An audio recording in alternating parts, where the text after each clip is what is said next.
Well, it rained all day yesterday. We had some really bad storms here in North Carolina.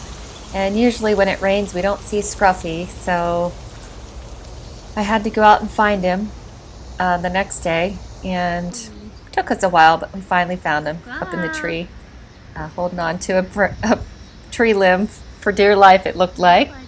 But I knew he was hungry also because we didn't get the chance to feed him anything either. So I knew he'd be excited to get out of that tree and come to eat.